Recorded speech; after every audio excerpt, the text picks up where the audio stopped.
রাত্রে মাখানা ভিজিয়ে সকালে খেয়ে নিন।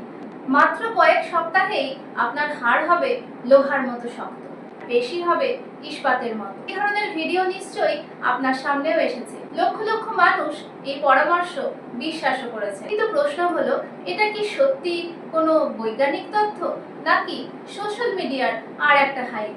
মিথ নাম্বার 1, রাত্রে ভিজিয়ে রেখে মাখানা খেলে তার পুষ্টিগুণ অনেক বেড়ে যায়। এটা বেশিরভাগটাই মিথ।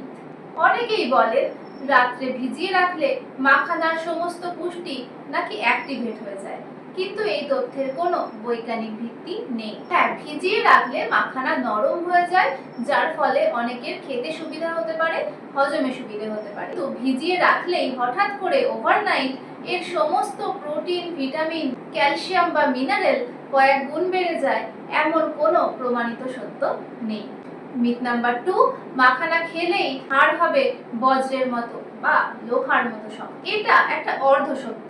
মাখানায় অবশ্যই ক্যালসিয়াম, ফসফরাস ইত্যাদি কয়েকটি খনিজ রয়েছে যা আমাদের হাড়কে খুব শক্ত করে তুলতে পারে। এগুলো হাড়ের স্বাস্থ্যের জন্য দরকার।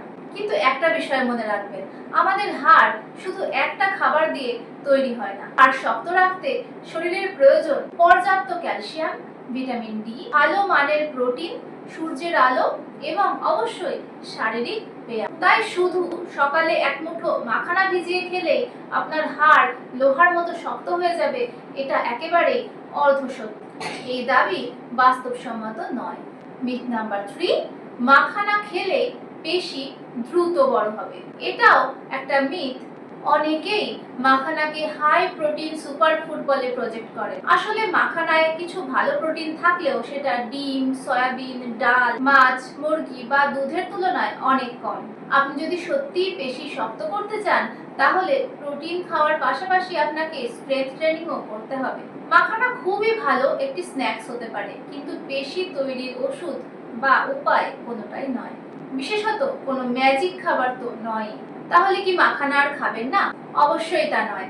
মাখানার অনেকগুলো পজিটিভ দিক রয়েছে। ভাজা চিপস, কুকিজ বা নোনতা স্ন্যাক্সের তুলনায় এটা অনেক বেশি উপকারী ও স্বাস্থ্যসম্মত। এতে রয়েছে ফাইবার, যা পেট বেশিক্ষণ ভরা রাখতে সাহায্য করে, যার ফলে ওয়েট লসে সুবিধা হয়। এতে রয়েছে অ্যান্টিঅক্সিডেন্ট, যা শরীরের কোষকে অক্সিডেটিভ স্ট্রেস থেকে রক্ষা করে। তেল ছাড়া ভেজে হালকা মশলা দিয়ে খেলে এটা খুব ভালো একটা বিকেলের বা সকালের স্ন্যাক্স হতে পারে। তবে যাদের ডায়াবেটিস আছে তারা একটু পরিমাণ বুঝে খাবেন, কারণ এতে কার্বোহাইড্রেটও থাকে। তাহলে বুঝলেন তো, যে কোনো অতিরঞ্জিত দাবি মেনে নেওয়ার আগে একটু দেখে নেবেন সেটা কতটা সত্যি। স্বাস্থ্যকর খাবার মানেই তাকে ম্যাজিক ফুড বানিয়ে দেওয়াটা কিন্তু সঠিক নয়। খাবার দাবার সংক্রান্ত এরকম আরো অনেক তথ্য পেতে সাবস্ক্রাইব করে রাখুন। এই ভিডিওটা যদি কাজে লাগে লাইক করে দেবেন।